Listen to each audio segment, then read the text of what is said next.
Hey everyone, this is actually part 2 of my newbie's guide to Super Battle Road. I highly recommend watching part 1 before this, or you might end up getting a little bit lost. It's up in the top corner and in the description.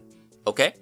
Then welcome to the Intermediate's Guide to Dokkan Battle, where we take a look at a concept in Dokkan and break it down into a simple and thorough explanation. I'm WafflesTheAsianYenbear, and let's get started. So last time we covered the preparation, items, types of characters, and general strategies you'll be wanting to bring to this mode, and today I'm going to walk you through 2 Super Battle Road runs on screen. The first one is really easy, it's just the Extreme STR stage, but it'll serve as a good way for me to show you the basic strategy. After that, we'll take on a more recent stage, the Future Saga one, and I'll show you how we use those same general strategies and adapt them based on the situation.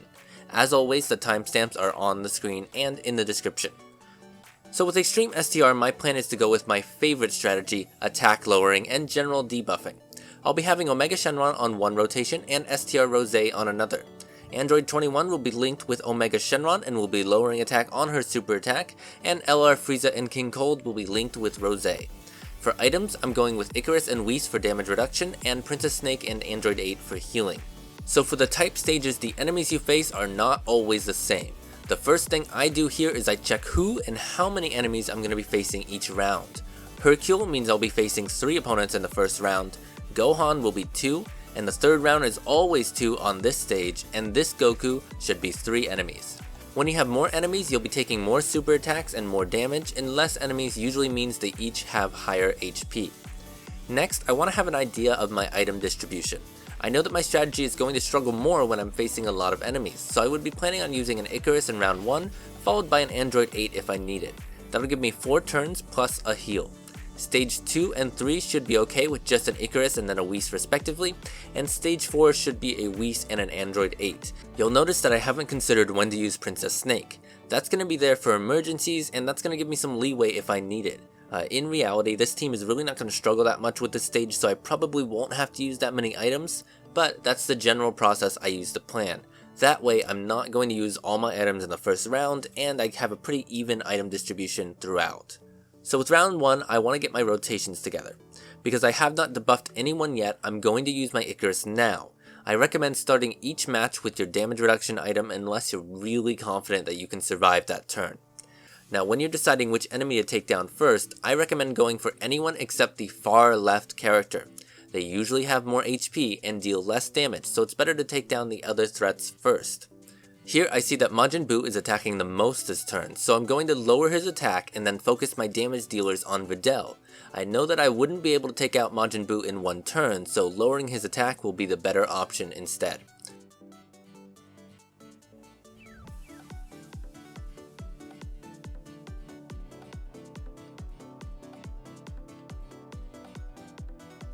Now turn 2, I still have an Icarus active plus Omega Shenron's debuff. We're fine here and my units are only doing damage, so I'm going to target Videl again. I'm keeping Janemba on this rotation for now, just because he's more defensive than Frieza.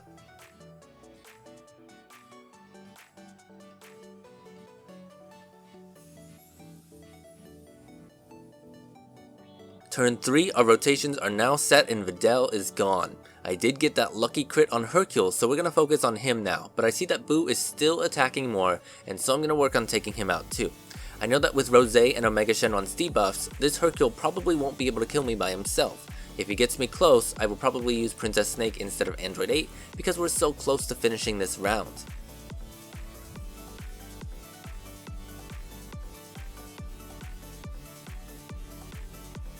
Alright, turn 4 and I have enough health with Omega Shenron that I feel comfortable. I could heal here if I felt I needed to, but I don't. So we're going to be able to finish off Buu here, and then that's only going to have Hercule left. Well, thanks to a crit from Android 21, Hercule is done and we finished round 1. We're at an okay amount of health, and just like before, at the start of round 2, we're going to use an Icarus. I'll be targeting Goku with all my attacks this round because LR Frieza and King Cold are hitting their Ultra Super attack, which does not lower enemies' attack.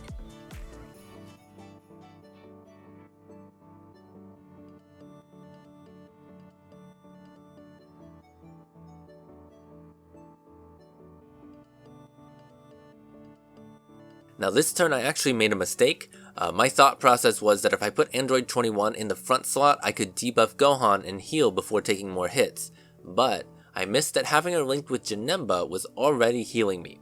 Either way, I know I'm safe here because Icarus is still active and Shenron is up. I'm gonna lower Gohan's attack and try to take out Goku this round.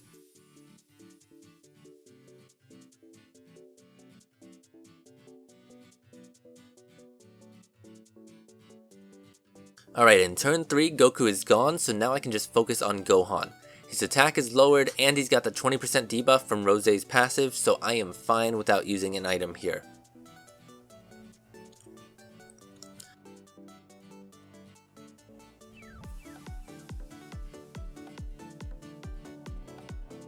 Alright, in turn 4, Android 21 was able to transform. Gohan is really low, so I'm just going to take him out here and move on.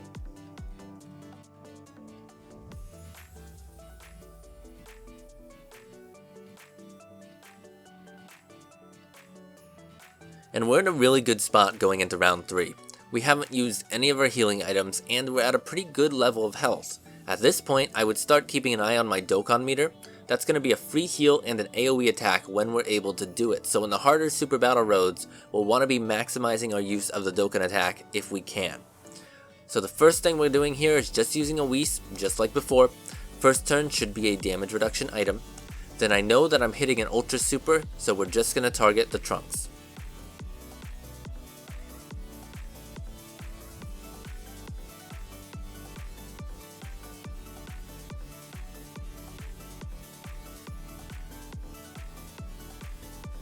Now you can see that even with the Whis, we still did take a good chunk of damage that turn. If we didn't use it, we would have lost the run. But here we're trying to lower Vegeta's attack and take out Trunks.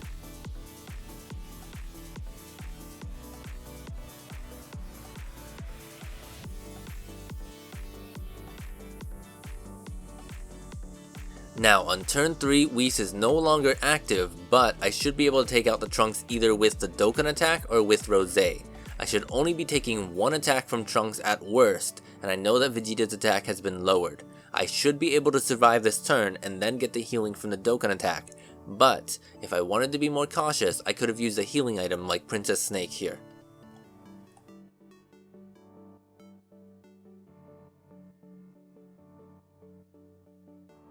And voila! Round 3 is done, and because of the healing from the Dokkan attack, we walk into round 4 with full health. I know that this one is going to have 3 enemies, so I would normally be pretty careful here, but I see that Omega Shenron is on the first rotation. I know that I'm going to be fine for this turn, but I would normally use my last Whis here, and I see that Piccolo and Goku are actually attacking me more than Vegeta, so I'm targeting Piccolo with damage and lowering Goku's attack.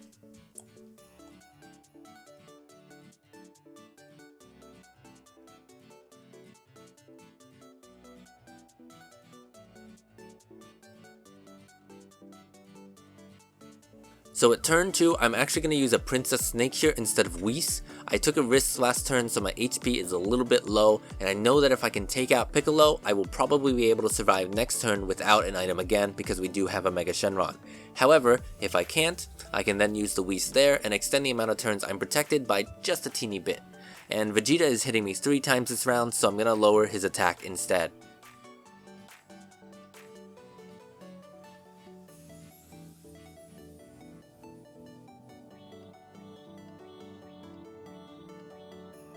We were able to take out Piccolo, so I'm feeling pretty comfortable now.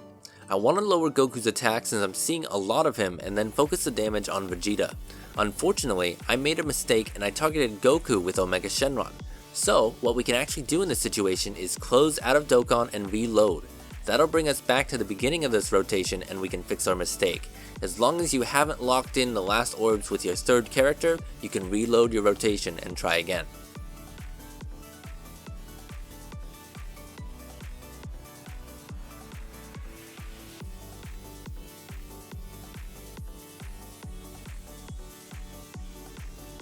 Okay, now I was hoping to be able to take out the Vegeta here, but I wasn't able to. Now since both of them have kind of been debuffed, I could take the risk and go without an item. However, I'm in the home stretch and I still have my Android 8s, so I'm going to go with that to get a little defense boost and healing just to be 100% sure. It's better to be safe than sorry. And then it's just the same strategy. We're lowering Goku's attack and finishing off Vegeta.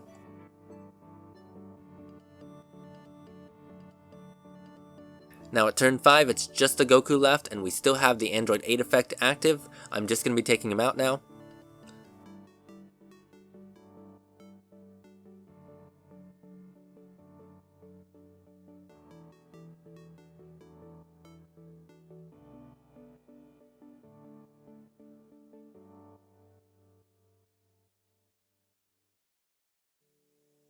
And after turn 6, we've won. So now we're going to be taking on the Future Saga Super Battle Road. This is one that I've been waiting to do until I got some better units, and now's the time. My strategy going into this one is to use my 2 stunner units to stun one of the enemies while focusing down the others. Kind of a similar strategy to what I did in the Extreme STR stage, except instead of attack lowering, we're using stunning. My items are going to be the same: Icarus, Whis, Princess Snake, and Android 8. Now I pulled up the enemies for this stage, and you can see we have 3 rounds. Round 2 should be pretty easy for me, as I can keep the one enemy stunned for most of the battle, so we'll just budget the one Icarus there. One thing I do notice though is that in round 1 it's going to probably be difficult for me, as Android 17 has type advantage against my 2 stunners, so I may want to use more items there. Round 3 has STR Goku Black, however I will have AGL Trunks in mind to combat that. So going into the first turn with that plan, I know that I can be a little bit more liberal with my items in round 1. I'll want to make sure I'm playing it safe, as the stuns are chance based. We start things off with Icarus for damage reduction, and then I know that I need to stun 17. At the same time, Trunks and Mai are going to the next rotation.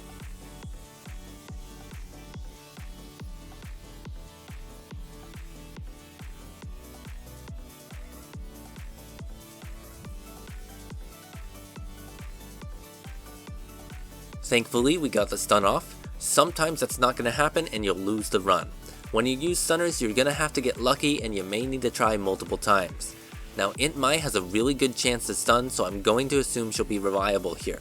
I'm trying to get Physical Vegito Blue on the other rotation, so Tech Vegito will be in the second slot, tanking most of these hits. Because he has type advantage versus 18, I'm going to try stunning 17 again. Now, one important thing to notice is how much more damage we're taking on this stage versus Extreme STR. The newer stages tend to be harder, so I recommend doing the type stages first, just so you can really get a feel for how this mode works. Now, turn 3, I'm in a little bit of a pickle here. I really need 17 to be stunned, so I need to move in Vegeta to the first slot.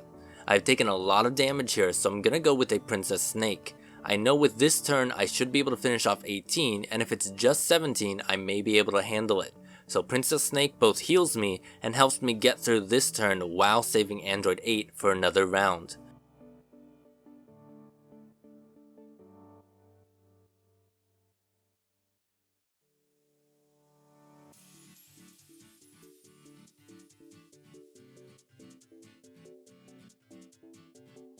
Unfortunately, we couldn't get the stun there, but Princess Snake still saves me. However, now that Trunks and Mai is on the rotation and they have their active skill, we'll be able to get a guaranteed stun and really put a dent in 17.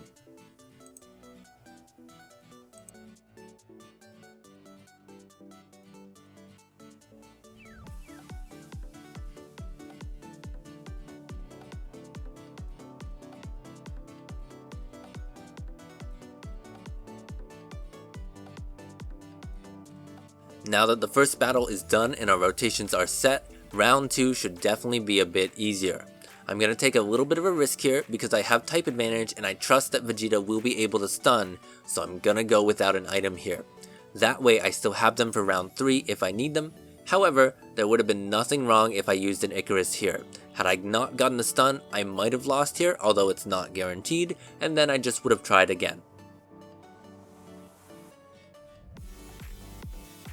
Now Mai does have a really good chance to stun, but because we have an AGL unit on the rotation, I'm gonna make sure to use the Icarus now. I feel like if I wasn't able to get the stun here, AGL Trunks and Mai would definitely have died, so it feels less worth it to take that risk on this turn. I felt more comfortable taking that risk last turn because Int Vegeta also had a debuff and I didn't have any units with type disadvantage. Now Mai was able to stun him for 2 turns, so on turn 3 we can just swing for free damage.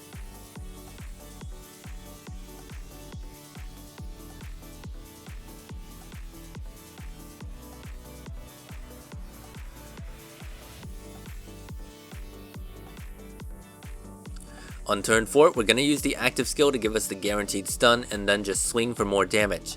However, I do notice that we're almost at the Dokkan attack, so I'm going to avoid giving Gohan the rainbow orbs.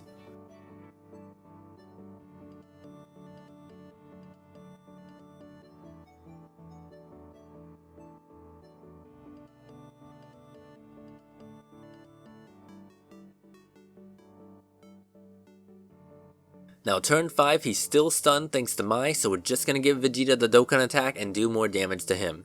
You'll notice that this round was just pretty straightforward. All we had to do was just keep him stunned and we could get free damage.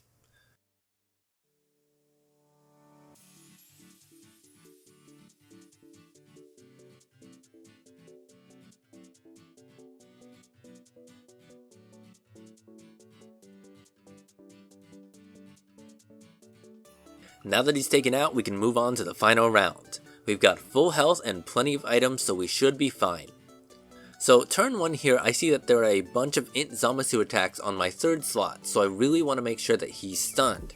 However, I also see that the 1st slot is going to be taking a ton of attacks, especially from STR Goku Black. So I'm going to move AGL Trunks and Mai to that slot, keep Int Mai in the 2nd slot so I can still stun Zamasu before he hits Vegito, and because Goku Black is STR, I'm actually just going to focus my damage on him because he poses a bigger threat to my team. I could try to keep him stunned and go for the Zamasu instead, but I think this is the way to go based on how turn 1 was set up.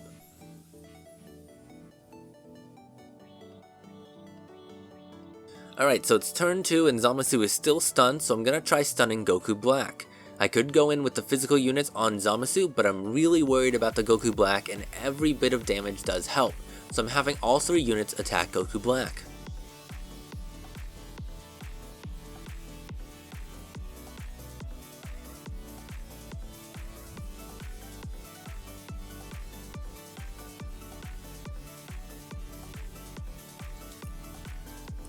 Now on turn 3, I do have the active skill available, but I'm going to choose not to use it yet. If I did, I could stun Goku Black, but Zamasu would still be a problem and Trunks and Mai would have their defense cut in half. So I'm going to target Goku Black again, try to get him stunned with Int Mai so future Gohan has a better time. My Whis is no longer active, so I'm using another one. We're on the last stage, so again it is better to be safe than sorry.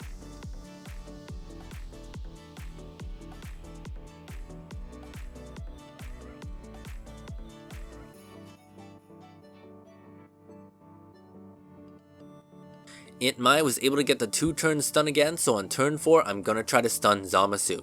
Everything else is going to be attacking Goku Black.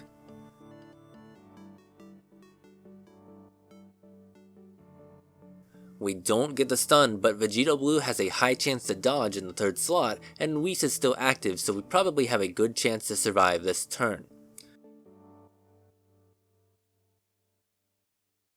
And now that we've got it down to Zamasu, the rest should just be easy. I'll activate the active skill for the guaranteed stun and wear him down.